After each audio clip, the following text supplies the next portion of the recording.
Now we're going to link with our sweet sister island of Tobago. We are going to be speaking about the International Day for Disaster Reduction, which was yesterday. With me this morning from the Tobago Emergency Management Agency is Alan Stewart, and he's the director. The theme for 2019 has been reduced disaster damage to critical infrastructure and disruption of basic services, and we're going to talk all about that. Good morning, Alan. Good morning. How are you doing? Doing quite well. Thank you for joining us this morning. Yeah, the pleasure is mine. How is Tobago this morning? Which was a very big topic. Oh, yes, certainly. Now, the theme for 2019 in regards to International Day for Disaster Reduction, as I just mentioned, is reduce disaster damage to critical infrastructure and disruption of basic services. Just for the public's knowledge, can you give us a description of what is critical infrastructure? Critical infrastructure can be best described as those services that we depend on a daily basis. And without them, we will be definitely be interfered with, our livelihoods will be disrupted in a particular manner. To make a case, we can look at things like our health system, our telecommunications network, our energy, and a number of different basic things that we depend on a daily basis in order to get by effectively. So these are some of the things over the years. The United Nations International Strategy for Disaster Risk Reduction have looked definitely at these 7 targets. This year, we are looking to look at substantively reduce disaster damage to critical infrastructure and the disruption of those basic services. Surely our health services, educational facilities are some of the areas that we must look at. And I think based on the trend set and the goal set by these targets, you're looking to accomplish this substantially by 2030. And that's quite the timeline to accomplish all that, putting things in place. All part of the UN development goals. Yes, that's right.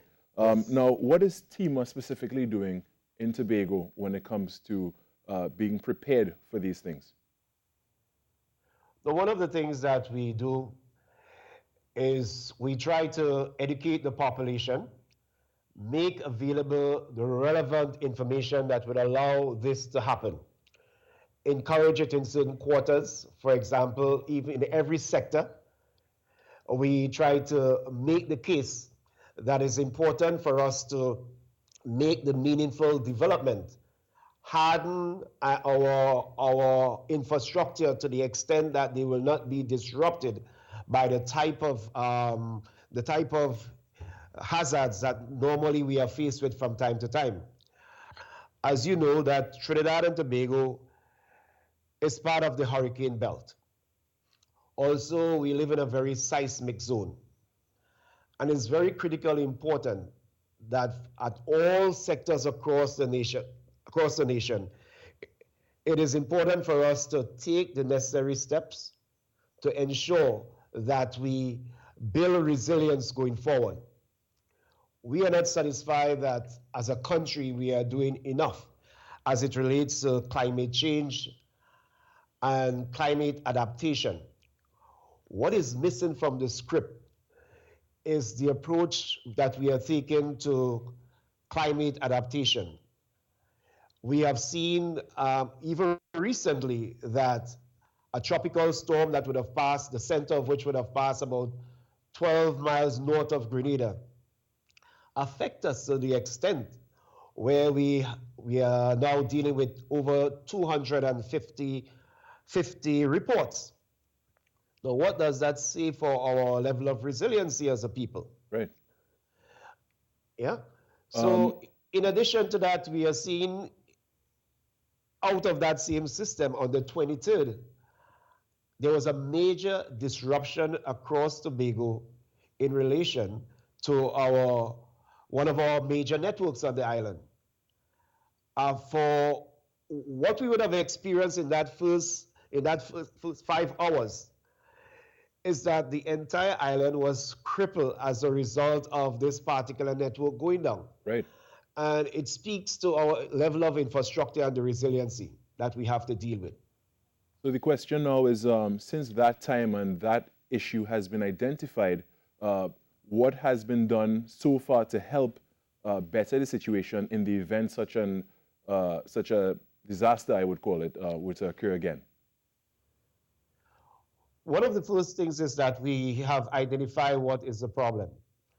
And it's important that all players that are involved in these measures understand the connectivity. Um, it is not isolated to one particular sector. For example, if I were to use the same example of the disruption in the telecommunication infrastructure, one of them realized that power plays a very important in sustaining some of these critical infrastructure. For example, for TSTT or any of the B mobiles or any other network to perform well, other supporting infrastructure is critical to sustain it. And therefore, those examination needs to be done. And we are about that at this stage where we are looking clinically as to how we can improve things. For us on the island as a a major disaster management player, we have recognized the importance of strengthening even our capacity, Right. allowing our tooling to be saddled with redundancy that will allow these systems to work even when one fails. That's And excellent these are news. some of the measures that we are taking going forward. That's excellent news. And, you know, the task of disaster preparedness and reducing damage is not left only up to the government or government agencies, but I think every person needs to be involved in it as well. How can the average man on the street help in this situation and help to be more prepared in his or her community, or to help to help and stand in tandem with government agencies as pertains to disaster uh, reduction of damage and loss of certain facilities? Clearly, resilience is the way going forward. And it's important for us to understand that if we are to buy into this effort towards resiliency, whatever we do to reduce risk, mitigation steps needs to be adhered to. It means that our craftsmen, our products and services all have to be in line and in keeping with these measures. It allows for all of the sectors, for example, private owners, private citizens and their homes need to be built in such a way where we start looking at risk in from a particular angle, where there is a certain amount of resiliency built in, even in the DNA of these. Our public investment policy also have to be built around these efforts, whereby we try to build better, stronger. Our homes, one of the things that we observe is that our homes need to be attended to.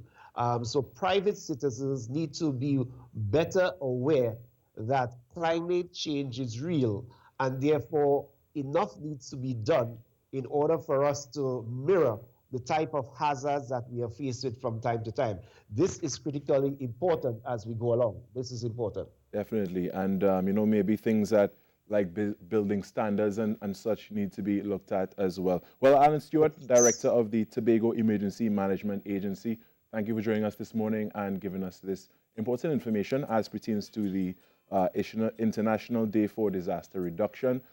Clearly some very good information there, and I hope a lot of people take note.